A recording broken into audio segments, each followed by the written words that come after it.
Olá, beldades! Essa é a segunda parte do vídeo sobre o O.J. Simpson e se você não assistiu a primeira parte, eu recomendo fortemente que você assista porque ela é imprescindível para você entender melhor os detalhes dessa segunda parte. Então vai lá, assiste a primeira parte, eu vou deixar linkada aqui nos cards, vou deixar ali embaixo também na descrição e aí depois você vem e assiste essa segunda parte. Vamos começar então. No dia 12 de junho de 1994, a Nicole já sabia tudo o que ela ia fazer naquele dia porque era o dia de apresentação do recital da Sydney, a filha dela com o O.J. Simpson. O O.J. também foi ao recital, que aconteceu às 5 horas da tarde, às 17 horas na escola. A Nicole foi com a família dela e o O.J. chegou um pouco depois, sozinho. Eles conversaram, trocaram pouquíssimas palavras em relação, assim, ela e o O.J., mas ele conversou bastante com a família dela e depois disso eles convidaram o O.J. Simpson para jantar num restaurante chamado Mesa Luna. Aproximadamente às 6h30 eles foram para esse restaurante. O O.J. escolheu não ir, ele disse que tinha outras coisas para fazer e ele precisava se preparar para pegar um voo e ir para Chicago mais ou menos às 15 para meia-noite daquele mesmo dia. Então ele preferiu não ir jantar, se despediu de todo mundo e a família da Nicole se encaminhou para o restaurante. Às 9h36, o O.J. Simpson e o Cato, que era o cara que morava junto com ele, pelo menos no mesmo terreno ali da casa dele, eles saíram para ir no drive-thru pegar McDonald's, lanches e tal, e eles voltaram em carros separados. O Cato voltou sozinho e o O.J. falou que iria para casa também, mas por outro caminho. Então, às 9h37 da noite, a mãe da Nicole liga para o restaurante Mesa Luna e avisa que tinha esquecido um óculos dela lá. O gerente do restaurante avisou para ela não se preocupar, que ele ia mandar o garçom que atendeu eles na casa da Nicole devolver os óculos. O expediente já estava acabando mesmo, então ele iria ali tranquilo e depois iria para casa. O nome desse garçom era Ronald Lyle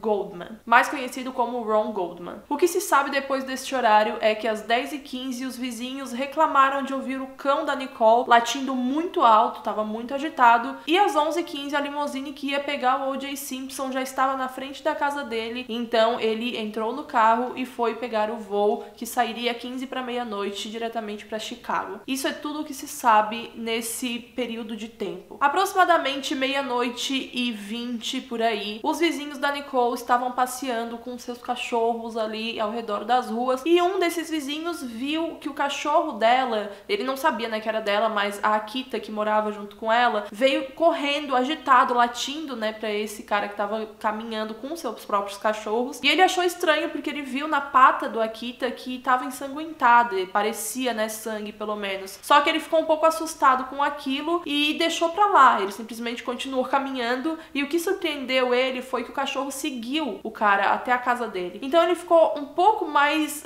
agoniado com toda aquela situação, foi falar com outros vizinhos e esses vizinhos então seguiram o que o cachorro queria mostrar, porque o cachorro tava latindo e tentando puxar eles para algum lugar. Então eles foram e seguiram e foram as primeiras pessoas que encontraram os corpos da Nicole e do Ron Goldman. E se vocês me permitem, eu gostaria de ler a descrição de como os corpos estavam de acordo com esse livro aqui que é incrível, ele se chama American Crime Story, O Povo contra o O.J. Simpson. Eu recomendo muito que vocês comprem para entender simplesmente tudo sobre esse caso. Nicole jazia ao pé dos 4 degraus que davam acesso a um patamar e à porta da frente de casa. A poça vermelha que a rodeava era maior do que ela própria. O sangue cobria a maior parte do caminho ladrilhado e ladeado de arbustos, que se prolongava até as escadas. Quando Risk, que era o agente da polícia, apontou a lanterna para a direita, viu outro corpo, desta vez de um jovem musculoso. O cadáver, que mais tarde seria identificado como Ronald Goldman, tinha a camisa puxada sobre a cabeça e estava caído contra a grade de metal que separava as casas. Junto aos pés de Goldman, Risk identificou 3 objetos: um gorro preto, um envelope branco manchado de sangue e uma luva de couro. Voltando-se novamente para Nicole, o policial distinguiu ao lado do corpo uma única marca, ainda fresca, deixada pelo calcanhar de um sapato. Porém, provavelmente, o detalhe mais importante para o Risk foi o que ele não encontrou. Apesar da quantidade de sangue, não havia pegadas sangrentas saindo do portão em direção à calçada. Mais tarde, obviamente, com outros investigadores, mais pessoal da polícia, detetives e peritos, eles conseguiram ver gotículas de sangue ao lado de algumas das pegadas. E isso levava eles a crer que o assassino ou a pessoa que estivesse lá naquele momento e conseguiu fugir estava com a mão esquerda machucada. É claro que mais tarde eles contataram o O.J. Simpson depois de muita investigação por lá. Inclusive, eles foram até a casa casa do O.J. Simpson, né? Saíram da casa da Nicole, foram até a casa do O.J. e lá um detetive chamado Mark Fuhrman, guardem esse nome, Mark Fuhrman, porque ele vai ser bastante citado ainda aqui, ele encontrou a outra luva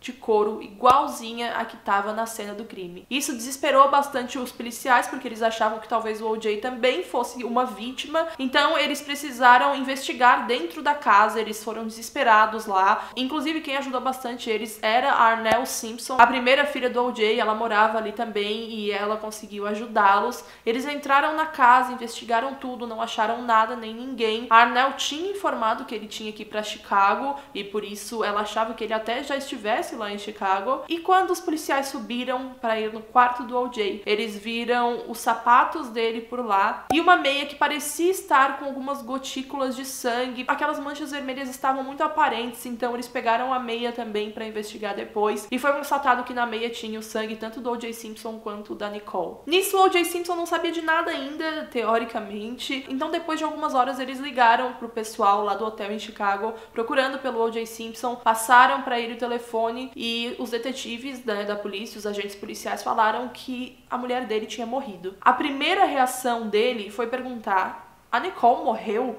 Como assim? A Nicole morreu? Claro que a gente não deveria julgar, pelo menos em 98% dos casos, quando isso acontece, que a família da vítima é informada. A gente não pode julgar a reação porque, enfim, é uma reação que transcende os nossos sentidos e as nossas reações normais mesmo e o que a gente julga como certo ou errado para reagir no momento desse. Só que o que chamou mais atenção, pelo menos para mim, de quando o O.J. Simpson recebeu essa notícia, foi que ele não perguntou como a Nicole tinha morrido. Ele não perguntou o que aconteceu, ele simplesmente falou que ia pegar o primeiro avião de volta e ia chegar lá pra falar com eles. E quando ele chegou no aeroporto, a primeira coisa que ele fez foi ligar pro advogado dele, um dos, advogados dele, pra já chamá-lo e avisar de tudo que tava acontecendo. E, enfim, gente, assim, é uma coisa que...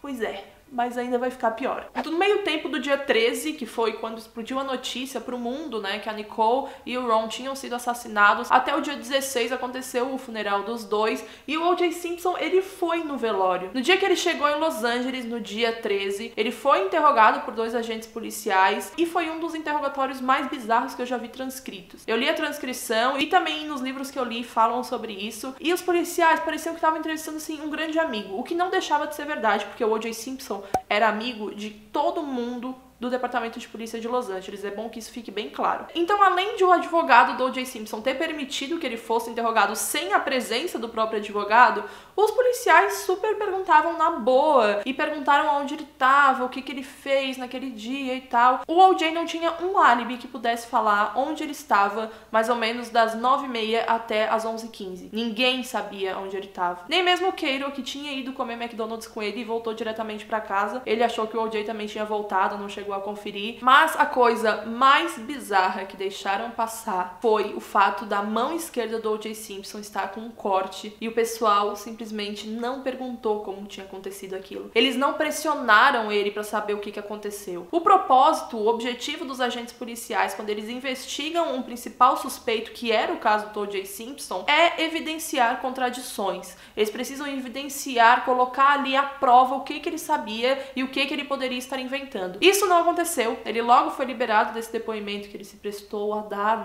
E aí as coisas começaram a ser mais apuradas. O detetive Mark Fuhrman, que trabalhava já no Departamento de Polícia de Los Angeles há anos, foi achando cada vez mais estranha aquela história. Quando a promotoria soube que a mão do O.J. Simpson, a mão esquerda dele, estava machucada, o pessoal surtou com a falta de profissionalismo dos policiais quando foram interrogá-lo. A equipe do O.J. Simpson, dos advogados e investigador que trabalhavam para ele, foi conhecida posteriormente como o time dos sonhos, o Dream Team, assim por dizer, porque realmente eram advogados assim do alto escalão da Califórnia e de Los Angeles no geral. Robert Shapiro, mais conhecido como Bob Shapiro, ele era muito amigo do pessoal ali da nata da alta sociedade, muito amigo da polícia mesmo, tinham grandes amigos na polícia, ia nas festas que o O.J. fazia e levava ajudava alguns desses amigos da polícia. Como eu disse, o próprio O.J. conhecia todo mundo e era muito amigo deles. E essa era a grande razão, né, o grande motivo pelo qual a Nicole falou pra Kris Jenner que tinha muito medo do O.J. matá-la e ele simplesmente sair dessa de boa, porque ele conhecia todo mundo, ele tinha uma lábia muito boa e o departamento inteiro de polícia já sabia da relação dos dois conturbada, das acusações de violência doméstica, e nunca fizeram nada para que isso fosse controlado. Imediatamente, junto com Robert Shapiro, veio também um cara chamado Amplie Bailey, que também era uma peça essencial no time dos sonhos do O.J. Simpson. A ideia inicial do Robert Shapiro era que o O.J. fizesse um grande acordo com a polícia para que eles pudessem sair dessa situação de uma forma melhor, sem formar um grande circo midiático. Ele estava assustado, desesperado com a ideia de que a mídia pudesse, vamos dizer assim, ser uma peça-chave, né, importante naquela situação toda. Primeiro porque o Robert Shapiro achava muito estranho toda aquela história e passou várias vezes pela cabeça dele que o O.J. tinha matado a Nicole e o Ron. Segundo, o Rob Kardashian, também amigo e advogado do O.J. Simpson, nunca acreditou, assim, nunca mesmo acreditou 100% na inocência do O.J. E também estava pendendo mais para eles fazerem um acordo com o sistema, né, com a polícia. Foi decidido então que no dia 17 de junho, logo às 11 da manhã, se eu não me engano, o O.J. Simpson se apresentaria no departamento de polícia e se entregaria, entre aspas, né, gente? Porque daí, depois disso, ia ter todo o trâmite, todo o papelado, etc. E, bom, isso foi decidido para evitar esse circo midiático. Mas o que aconteceu foi simplesmente uma das coisas mais surreais que eu já tive conhecimento na minha vida. O O.J. não se apresentou por lá, então todo mundo já começou a criar o burburinho. Os repórteres que estavam em peso lá no departamento de polícia começaram a questionar o pessoal, o chefe de polícia teve que ir falar e dar o parecer dele, falando que agora o O.J. Simpson era um foragido da polícia, e o Robert Kardashian deu uma coletiva de imprensa e leu uma carta que o O.J. Simpson tinha deixado. Uma suposta carta de suicídio. Eu vou deixar um trechinho dessa carta passando aqui pra vocês e vocês tirem suas próprias conclusões, que eu já volto aqui pra falar. This letter was written by O.J. today. To whom it may concern. First, everyone understand I have nothing to do with Nicole's murder. I loved her, always have, and always will. If we had a problem, it's because I loved her so much. Reparem que na carta o O.J. fala: se tivemos um problema, foi porque eu a amava demais. Esse é um argumento tão típico, tão normal e tão comum de um abusador, de uma pessoa que tem consciência de que está abusando física e psicologicamente uma mulher, principalmente em caso de violência doméstica. Isso é tão comum, é tão clichê, foi tão normal para ele falar isso, porque ele sabia que as pessoas acreditariam nele, porque ele sabia que as pessoas se perguntariam por que a Nicole não largou ele depois de 8 ocorrências, depois de 8 vezes ela ter ligado para a polícia porque ele bateu nela. Por que a Nicole não fez isso e não fez aquilo? As pessoas não perguntariam por que o O.J. bateu na mulher dele, porque isso já é um crime. Por que ele cometeu violência doméstica contra ela? O que aconteceu? Por que ele fez isso? Não, ele nunca foi questionado sobre isso. Era sempre porque ela, ou porque ela. E essa carta dele, pra mim, foi assim, patética. Primeiro que a intenção dele era que as pessoas sentissem pena, e óbvio que eu não vou colocar toda a carta aqui, mas se vocês quiserem ver na íntegra o Rob Kardashian lendo a carta, vou deixar aqui embaixo o link também. A maioria dos livros que eu li e das entrevistas, documentários, tudo eu deixo aqui embaixo na descrição. É quase uma bibliografia, então ao longo do vídeo eu não vou precisar repetir isso de novo. A maioria das coisas vão estar aqui embaixo na descrição. Foram quase 7 minutos do Rob Kardashian lendo essa carta de suicídio do O.J. Simpson, e como eu falei, pra mim isso foi uma grande baboseira. Ele não se matou depois disso, todo mundo achava assim que ele estava em algum lugar isolado e que ele ia se matar, mas a verdade é que ele estava dentro de um Ford Bronco, que era o carro dele, dirigido pelo AC, que era um dos melhores amigos dele, chamado Al Collins, e o O.J. Simpson estava com uma arma apontada na cabeça dele, em completo estado catatônico mesmo. Ele tava em choque, na minha humilde opinião, em choque, porque ele sabia o que ele tinha feito e aquilo era mais um sentimento de culpa do que de qualquer outra coisa. Então ele pediu pro amigo dele levar ele pra casa da mãe dele. Só que isso logo já foi colocado na mídia. O pessoal tava ouvindo o rádio da polícia de Los Angeles e eles ouviram o AC ligando pra eles, pedindo por favor pra deixarem o O.J. ver a mãe dele e falando que ele tava num carro, né, lá na estrada com o O.J. E, gente, resumindo, essa perseguição durou quase 1 hora, 50 e poucos minutos, e 95 milhões de pessoas estavam acompanhando ao vivo isso. Sim, 95 milhões de pessoas. O pessoal que já tinha trabalhado ou que ainda trabalhava na polícia de Los Angeles, depois de algum tempo falou o quão bizarro foi, porque não parecia uma perseguição e sim uma escolta da polícia. Vocês vão ver nas imagens. Parecia uma escolta da polícia para que o O.J. Simpson pudesse fazer as coisas com segurança, para que ele pudesse ir na casa da mãe dele com segurança. É claro que não tem como a gente questionar o trabalho deles, né, nesse momento, que eles foram treinados para isso, mas sim, a partir desse momento já foi ficando cada vez mais evidente o tratamento diferenciado que ele estava recebendo da polícia. O tratamento bizarro que estavam dando para ele em comparação aos outros milhares de negros que tinham recebido um tratamento muito pior, muito mais bruto e mais severo, algumas até semanas antes daquilo tudo, daquele grande circo. Foi aí que começou o circo midiático que o Robert Shapiro estava morrendo de medo que acontecesse. Morrendo de medo porque ele sabia que o O.J. tinha alguma culpa no cartório e porque ele não queria manchar a carreira dele perdendo um caso tão grande assim, porque pro Robert Shapiro já era óbvio que eles perderiam esse caso. Depois dessa escolta / perseguição bizarra da polícia com o O.J. Simpson, ele conseguiu ir até a casa dele, abraçou os filhos, abraçou a família e meio que se despediu, porque a polícia inteira já tava lá, só que ele somente saiu de lá e foi mantido sob custódia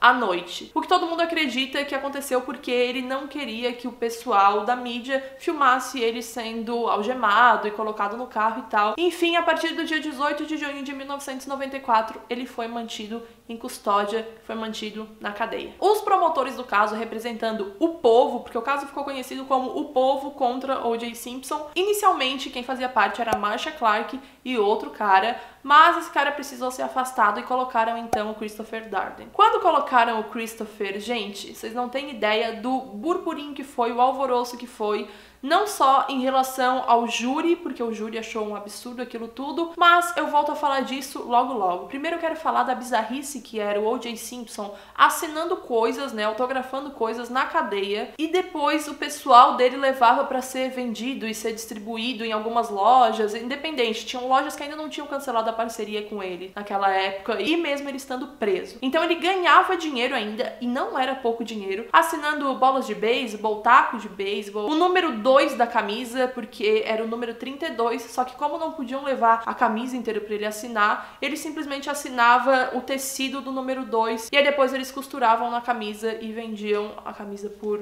milhões, milhares de dólares. Voltando a falar então do júri. O júri foi uma peça-chave, uma peça importante e uma peça muito disputada, tanto pela Marcia, que era a promotora do caso, quanto pelo Robert Shapiro e todo o Dream Team, que ainda não tinha sido finalizado, vamos dizer assim. Esse Dream Team foi finalizado quando entrou o principal advogado de defesa do O.J. Simpson, chamado Johnny Cochran. Johnny Cochran foi um cara que a vida inteira dele, pelo menos advogando, ele lutou pelos direitos dos negros. Desde 1980 não sei quanto, quando ele foi abordado por policiais brancos enquanto ele estava passeando de carro com as 2 filhas, os policiais simplesmente pararam ele, pediram para ele sair do carro e algemaram ele na frente das filhas, falando que era estranho ele estar naquela região e que ele não tinha dado o pisca-alerta no lugar que ele estava. Sério, bizarro. É uma coisa bem bizarra, é uma coisa assim que a gente tem que falar sobre, mas eu não queria focar somente nisso, e sim no porquê que o Johnny Cochran trabalhava pelos direitos civis.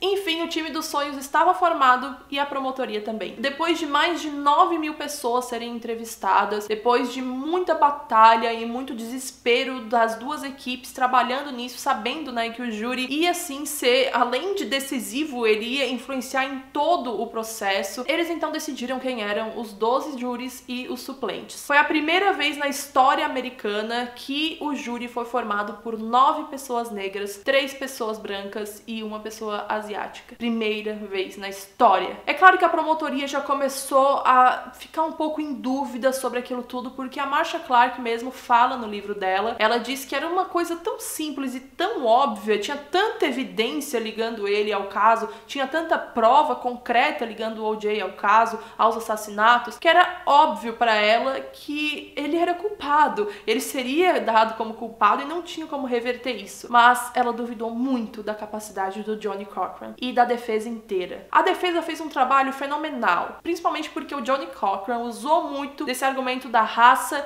e do racismo que era crescente e estava muito na mídia, estava em evidência. O Rodney King tinha sido espancado por policiais há alguns poucos anos disso. E literalmente, alguns poucos anos também, os mesmos policiais foram absolvidos. Então era uma narrativa constante na mídia, não tinha como fugir disso. Inclusive, era sim muito pertinente. Era pertinente demais falar sobre isso, não só nos Estados Unidos, como no resto do mundo, porque é um assunto que acontece, é algo que sempre esteve presente, só que naquele momento em Los Angeles era um debate que estava em ascensão. Era uma comunidade inteira revoltada com a força policial. É claro que o Johnny Cochran sabia disso. Não tinha ninguém que soubesse melhor do que ele, porque ele advogava a favor das pessoas que sofriam com isso. Ele advogava para os negros, pelos negros. Então é claro que ele usou sim do fato do racismo ser algo constante e sistemático em Los Angeles para que a defesa pudesse construir seu argumento. Sabendo disso, alguns dias depois, a promotoria então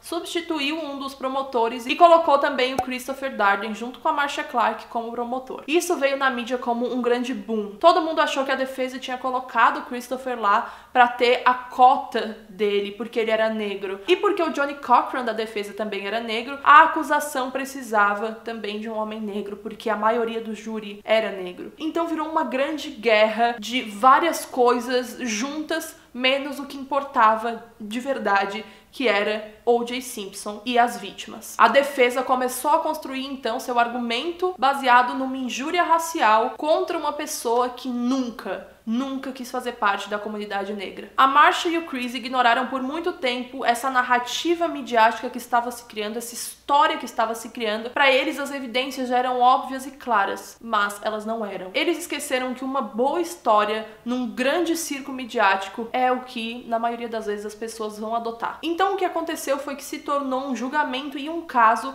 sobre racismo, porque os advogados de defesa eram muito bons, quando na verdade o caso era simples e óbvio e muito direto. Era um caso sobre um duplo homicídio. Uma das principais provas da promotoria contra o O.J. Simpson era a luva ensanguentada que foi achada na cena do crime. Tanto quanto as pegadas que foram encontradas lá e eram de sapatos idênticos ao que o O.J. Simpson tinha e no mesmo número do dele e que eram produzidos somente 300 nos Estados Unidos inteiro. Quais as chances do assassino ter um igual ao do O.J. Simpson e não ser o próprio O.J. Simpson?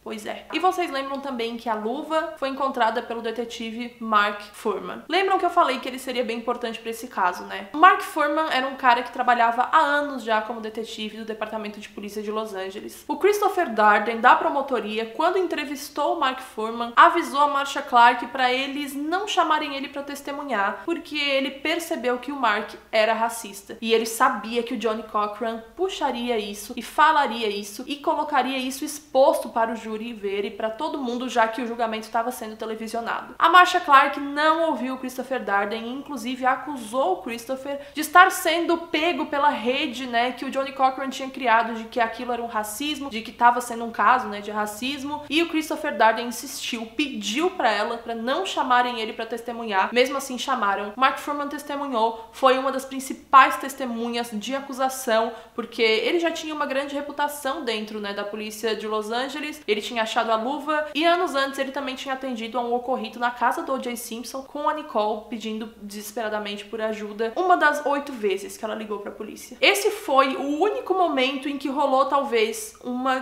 grande divisão mesmo e que a maioria do júri acreditava que o O.J. era o culpado. Sim, gente, por mais bizarro que vocês possam achar, eu falando isso hoje, na época, a maioria do júri, antes do Mark Fuhrman depor, eles achavam que o O.J. era inocente e que a polícia tinha armado sim pra ele. Era uma narrativa muito fácil de se acreditar pra uma comunidade que já estava adoecida com aquilo. A comunidade inteira já estava muito machucada por tudo que a polícia vinha fazendo nos últimos anos. Foram 50 anos de desrespeito, de imoralidade, de muitas e muitas mortes inocentes e de prisões inocentes e de desespero da comunidade com esse tratamento que eles recebiam da polícia. Então é claro que hoje eu falando aqui é absurdo porque tem tanta coisa e tanta evidência que liga o O.J. ao caso, mas na época, principalmente com a mídia cobrindo da forma que cobriu, foi uma coisa que vocês não têm ideia. Pra eu citar só uma das coisas absurdas que aconteceram durante esse julgamento, a Marcia Clark, promotora, uma das principais figuras nesse caso do O.J. Simpson, ela era a única mulher daquele tribunal. E o tanto de machismo que essa mulher sofreu, vocês não têm noção. Iam de notícias que saíam na mídia, eu não tô nem zoando, era capa de revista, o fato dela cortar o cabelo numa semana, o fato dela não alisar o cabelo, o que já é aí um argumento e uma grande prova de racismo mesmo do pessoal de Los Angeles e dos Estados Unidos inteiro. E chegou num ponto em que ela cortou o cabelo e aquilo virou a notícia do dia. Saiu em capas de revista, saiu em jornais, eram pessoas analisando que look ela iria, se ela iria brega de novo pro tribunal e...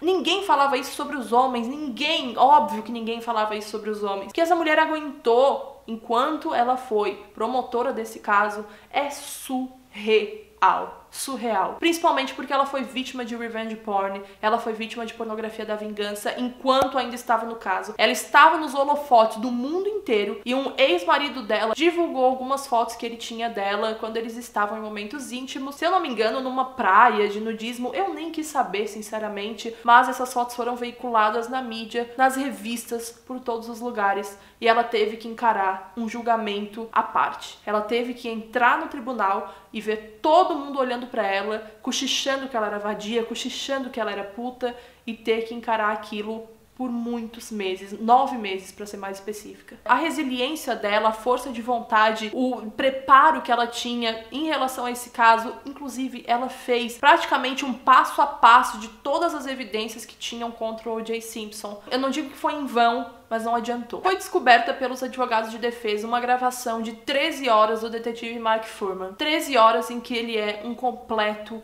babaca. 13 horas em que ele assume ser racista, misógino, muito preconceituoso, mas principalmente racista, na personificação do significado da palavra. Ele era uma pessoa extremamente racista. Nos áudios, os absurdos variavam. Ele falava que queria bater em negros, que queria matá-los, que nada ia acontecer a eles se eles matassem os negros, que nada aconteceria a eles se eles multassem os negros por nada, se eles pegassem os negros e jogassem em algum lugar, em alguma ribanceira, em alguma coisa. Nada disso foi falado da boca pra fora. Nada. Ele realmente queria dizer aquelas palavras, ele pensava e sentia aquilo, e ele foi completamente racista. Vocês lembram quando o Chris Darden falou pra Marcia pra não chamar ele pra depor, pra não chamar ele pra ser uma testemunha de acusação? O Chris Darden é negro. Ele sabia que o Mark Fuhrman era racista, não somente pelo olhar do Mark pra ele, mas por uma coisa que me marcou muito, que ele conta no livro dele. O Christopher conta que quando ele tava falando com o Mark Fuhrman,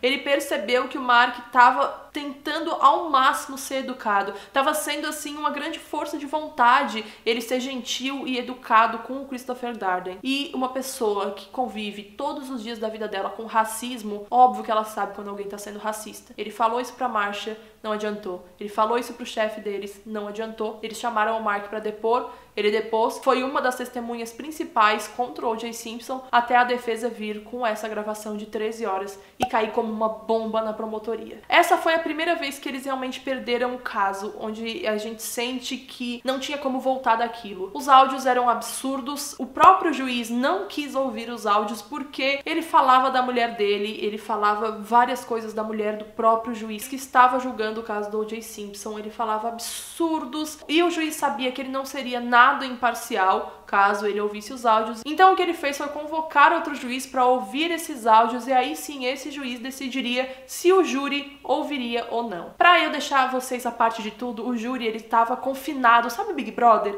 Era um Big Brother que já estava durando meses e meses. 8 meses o júri já estava confinado, então eles não sabiam de nada, eles não poderiam ligar para ninguém, não viam televisão, ficavam num hotel sendo vigiados o tempo inteiro para eles não serem afetados pela opinião da mídia. O outro juiz, além do Lance, que era o juiz que estava julgando o O.J. Simpson, decidiu então que os áudios não seriam expostos no total. Simplesmente 2 ou 3 áudios poderiam ser ouvidos pelo júri, mas isso foi o suficiente. Apesar da defesa ainda brigar e brigar, querendo que mais áudios fossem liberados, o que o pessoal ouviu já foi o suficiente. O júri, em sua maioria formado por negros, ouviu a principal testemunha da acusação sendo espontaneamente racista, sendo um claro exemplo de uma pessoa racista. O que esse júri poderia pensar, além de que a prova tinha sido plantada, além de que as luvas tinham sido plantadas, além de que o Johnny Cochran, que desde o começo falou e defendeu essa teoria da conspiração de que a polícia tinha plantado evidências, estava sendo a pessoa mais sensata do mundo para o júri naquele momento. Até que teve o segundo grande acontecimento que, na minha opinião, fez a acusação perder, que foi a infame provada das luvas. Eu vou explicar pra vocês. Como as luvas foram achadas, né, na cena do crime e a outra na casa do O.J. Simpson, todo mundo já sabia, já tinha em mente que aquelas luvas eram dele. Porque o sangue era dele,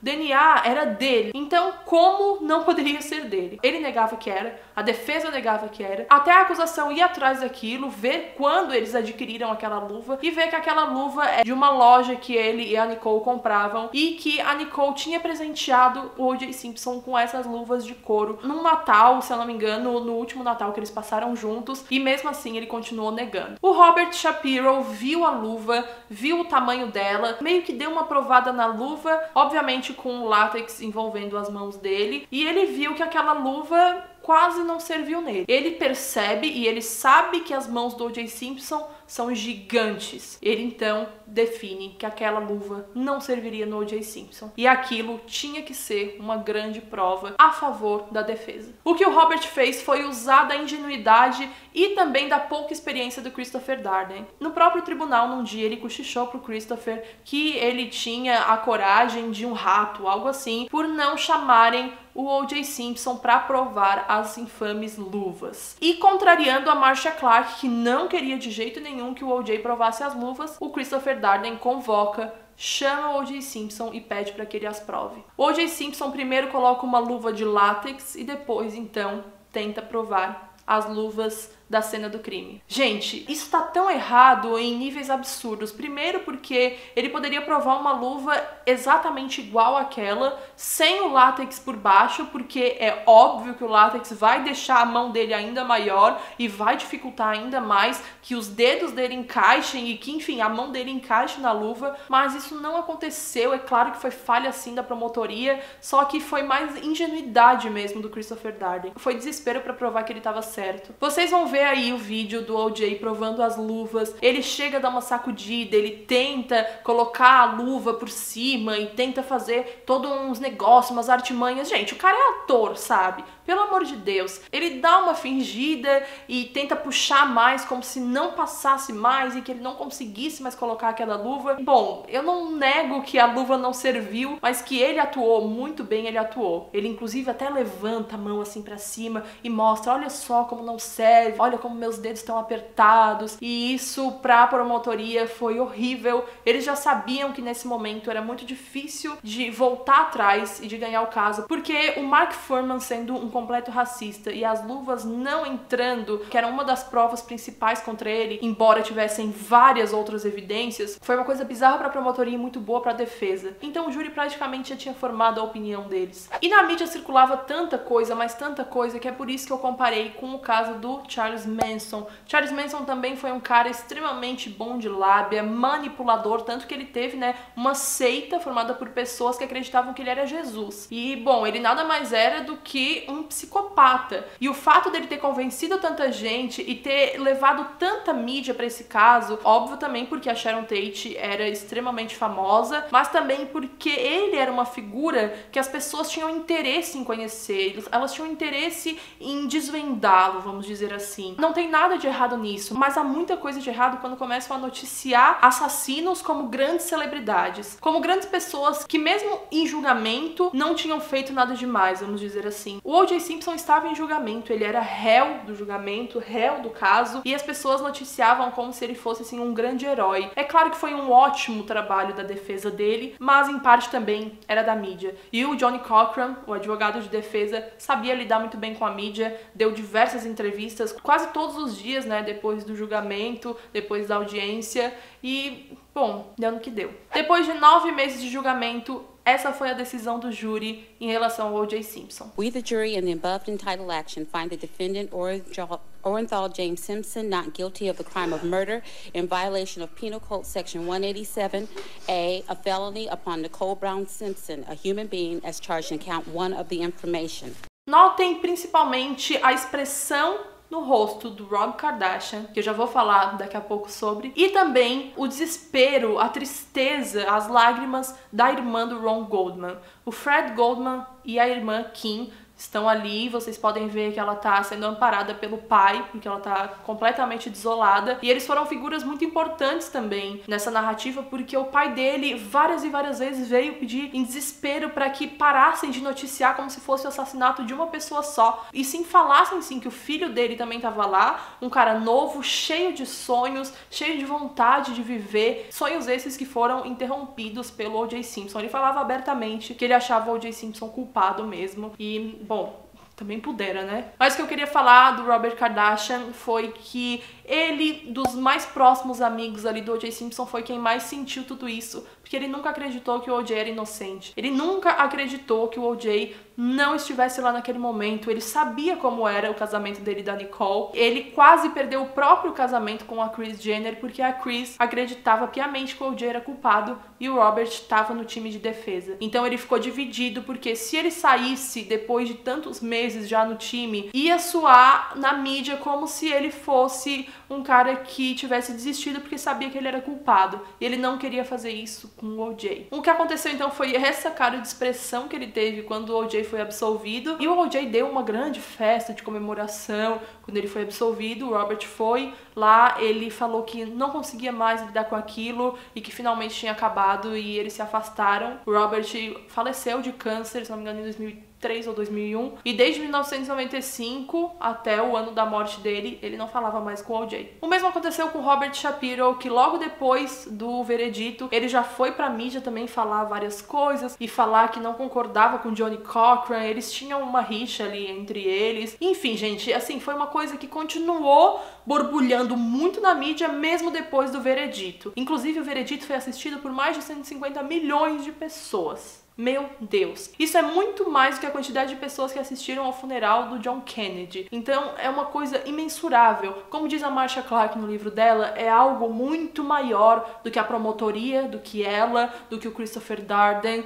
Inclusive, um dos júris, ao terminar o julgamento e já terem anunciado que o O.J. Simpson foi absolvido, ele estava saindo do tribunal, ele olhou pro O.J. e ele fez assim. Ou seja, aquilo foi a grande prova de que não tinha sido um julgamento imparcial. E também porque a deliberação, né, ali a conversa do júri, que tinha que decidir se o O.J. era culpado ou inocente, todo mundo já esperava que fosse durar aí no mínimo do mínimo umas 2, 3 semanas. Pra não falar assim meses, porque a maioria achava que seriam meses. O júri decidiu em 4 horas. O Christopher Darden conta no livro dele que quando anunciaram que foram 4 horas de deliberação, ele já sabia que o júri declararia o O.J. inocente. A entrevista que ele dá pra coletiva depois é extremamente emocionante, o Christopher Darden nem consegue falar direito. Eu, inclusive, esqueci de falar que a defesa do O.J. Simpson chamou o Mark Fuhrman pra depor ainda, e ele foi lá Óbvio que diante de muitos julgamentos não também pudera, né? E quando ele foi perguntado de todas as coisas, ele falou que invocava a quinta emenda. Invocar a quinta emenda é basicamente dizer que eu me reservarei ao direito de não opinar sobre isso. É claro que ele foi aconselhado pelo advogado dele a fazer isso,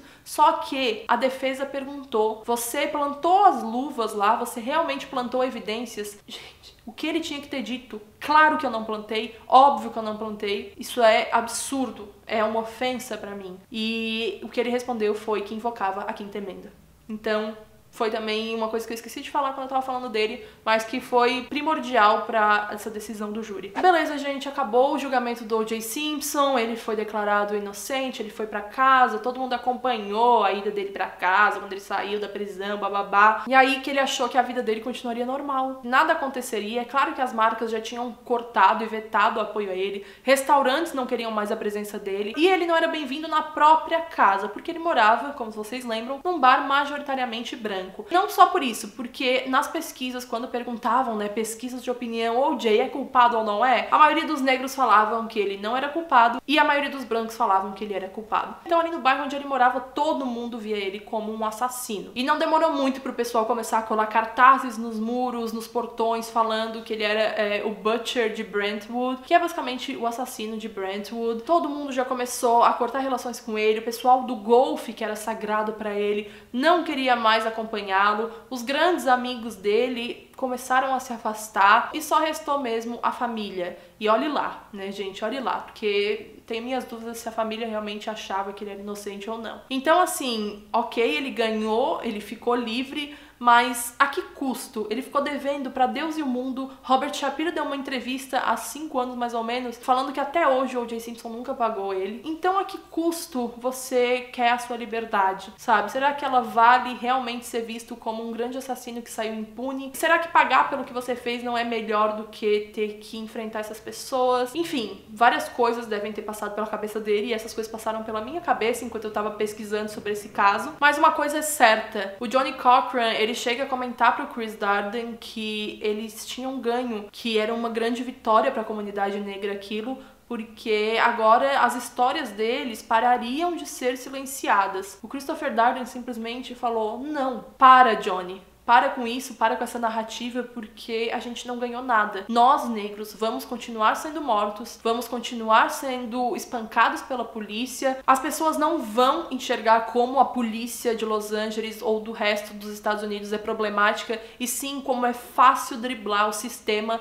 como você driblou. Christopher Darden falou isso pra ele. E é fenomenal saber disso, porque é exatamente o que aconteceu. Christopher Darden sofreu demais com a comunidade negra, porque trataram ele como um grande traidor, por ter sido o promotor do caso do O.J. Simpson, ter ficado contra o O.J. Então, por anos, essa narrativa que o Cochran construiu pra que o Chris Darden fosse sim uma espécie de traidor, o Chris sofreu por muitos anos. E ele diz até hoje que se fosse pra ele escolher, ele jamais entraria na promotoria, mesmo sabendo que o O.J. Simpson, na percepção dele, é culpado, ele jamais entraria de novo na promotoria. Jamais. O Johnny Cochran, na minha concepção, ele não se importou se o O.J. era culpado ou inocente. Inclusive, neste livro aqui, fica bem evidente que ele sabia que o O.J. era culpado. É levantado isso aqui porque uma das pessoas que convivia com eles ali falou que o Johnny sabia que o O.J. era culpado, mas isso claramente, né, a gente percebeu que não importava pra ele. O que ele queria, acima de tudo, além do que quer todo advogado, que é provar o seu ponto, era retaliação. Ele queria retaliação pelos anos de silenciamento da comunidade negra, pelos anos de espancamento da polícia contra a comunidade negra, e principalmente por essas vozes que foram caladas, vozes inocentes que foram caladas pelo racismo. De novo aquela pergunta, até que ponto ele iria pra provar isso? Esse é o trabalho deles muitas vezes, e nesse caso não foi diferente. Mas como foi um caso que teve uma grande notoriedade, principalmente pela brutalidade do crime, horrível, as fotos são horríveis, gente, do crime, a poça de sangue, ela simplesmente descia todas as escadas da casa da Nicole, ali da entradinha, era sangue pra tudo quanto é lado, então foi de uma brutalidade absurda e algo que, olha, eu sei lá, não sei. Realmente fico sem palavras. E agora, resumindo, a família do Ron Goldman e da Nicole entraram com um processo civil contra o O.J. Simpson para pelo menos em alguma folha de papel eles terem ali que foi realmente o O.J. que assassinou a Nicole e o Ron. E eles ganharam. O O.J. foi condenado a pagar 33 milhões de dólares para eles e é óbvio que o O.J. nunca pagou isso. Pra ser bem sincera, um processo civil é simplesmente uma folha de papel. É bem difícil tirarem disso ou evoluir para isso, principalmente porque o O.J. já tinha sido julgado. Só que a família Goldman, principalmente o Fred Goldman, pai do Ron, fala que ele vai continuar com todas as forças dele a lutar para que o O.J. Simpson nunca esqueça do que ele fez, nunca deixe de esquecer da família Goldman, e isso é bem evidente. Inclusive, existiu um grande burburinho em relação a isso do livro do O.J., que se chama If I Did It. Eu li o livro. O livro é bizarro. Eu falei lá no Goodreads o que eu achei sobre o livro. Vou deixar aqui embaixo também a minha opinião, porque não cabe falar agora no vídeo. Só que o livro é bizarro. Ele fala constantemente que a Nicole era louca e que acusava ele sem saber e que era um grande absurdo contra ele, blá blá blá. E o principal mesmo é que esse livro foi fechado um acordo assim de milhões de dólares. Só que é óbvio que a família do Ron e da Nicole entrou com um processo também para que o O.J. não ganhasse um centavo com isso.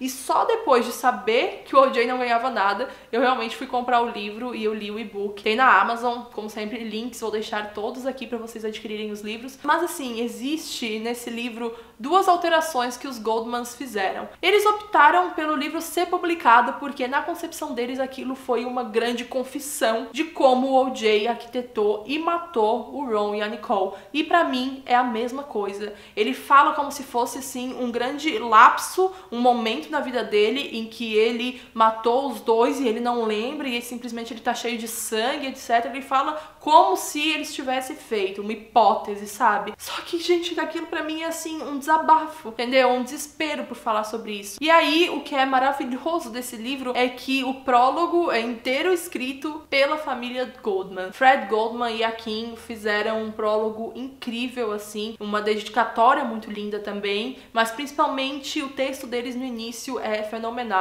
Eles falam todas as impressões deles sobre o O.J. e depois no final também tem um depoimento sobre uma pessoa que apoiou bastante os Goldman e os Brown, nesse caso do O.J. Simpson. E a outra alteração, além dessas dentro do livro, foi o título. O título continua sendo If I Did It, mas agora na capa tem simplesmente um pequeno if dentro do i, sabe? Então ficou tipo If I Did It, : Confessions of the Killer, tradução livre, confissões do assassino. Pra mim, o que os Goldmans fizeram foi totalmente certo e, enfim, é isto. Mais resumidamente agora também, o O.J. Simpson, ele se meteu em encrenca de novo, nada surpresa. Em 2007, ele foi acusado de roubo, de sequestro e de porte de armas e não sei mais lá o que, mas basicamente não era uma coisa tão grave assim, só que o pessoal do tribunal fez isso ser grave. E em 2007, o O.J. Simpson já não era tão relevante quanto em 94, que toda a mídia sabia de tudo que aconteceu, né, de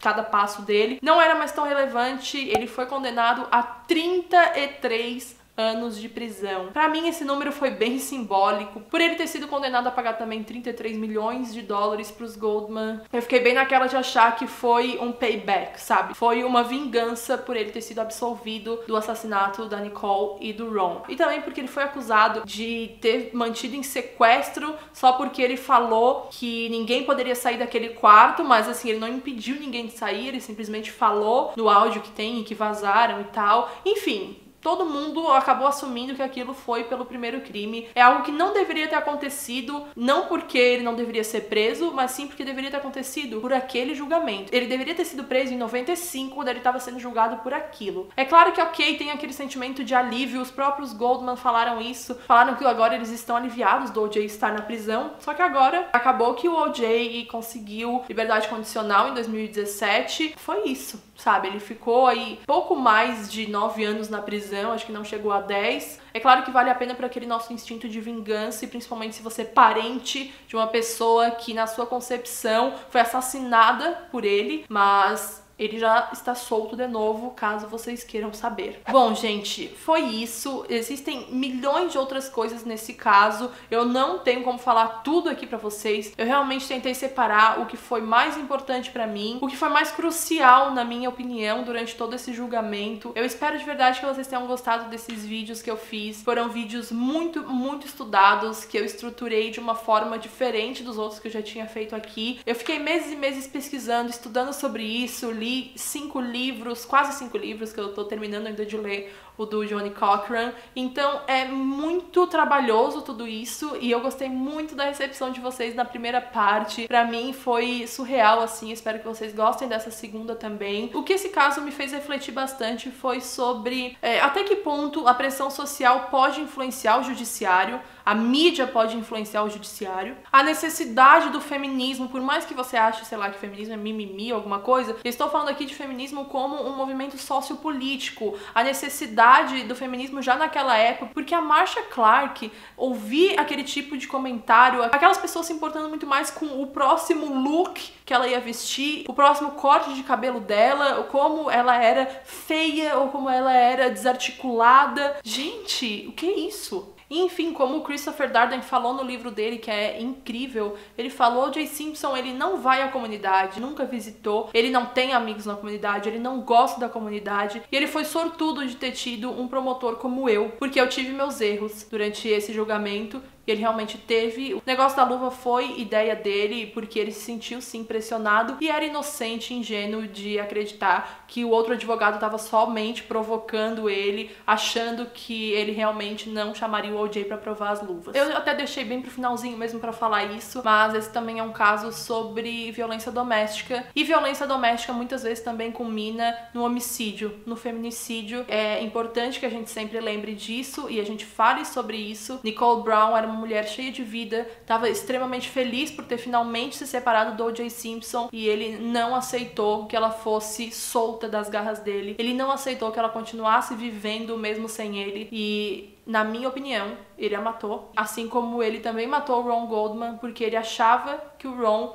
era um caso da Nicole, ou era um cara que tava lá porque já conhecia a Nicole, simplesmente pelo fato do cachorro da Nicole não latir pro Ron e sim abanar o rabo pra ele. Esse era o nível de psicopatia do O.J. Simpson e de loucura que levou ele a cometer esses crimes. Eu nunca falo abertamente sobre isso, vocês sabem, mas nesse caso, gente, eu não tenho como me manter neutra e não falar aqui publicamente que eu não acredito que o O.J. seja o culpado, porque eu acredito sim que ele seja e que ele tenha matado essas duas pessoas. Bom, é isso. Não se esqueçam de deixar o joinha, é extremamente importante. Pra quem for membro do clubinho, vai ter um post lá na aba comunidade exclusivo sobre algumas curiosidades a mais desse caso todo aí que eu queria compartilhar com vocês. Se você não sabe o que é membro do clubinho, não tá entendendo nada, o clubinho é um grupo de pessoas que apoia financeiramente o canal aqui no YouTube. Aqui embaixo, se você vê uma caixa escrito seja um membro, você pode clicar ali e ver as recompensas que isso vai te dar e vai te garantir como membro do clubinho. E é muito importante pra mim ter essa outra fonte, né, de renda, porque dependendo só do YouTube é bem complicado, né, gente? Principalmente porque eu falo de coisas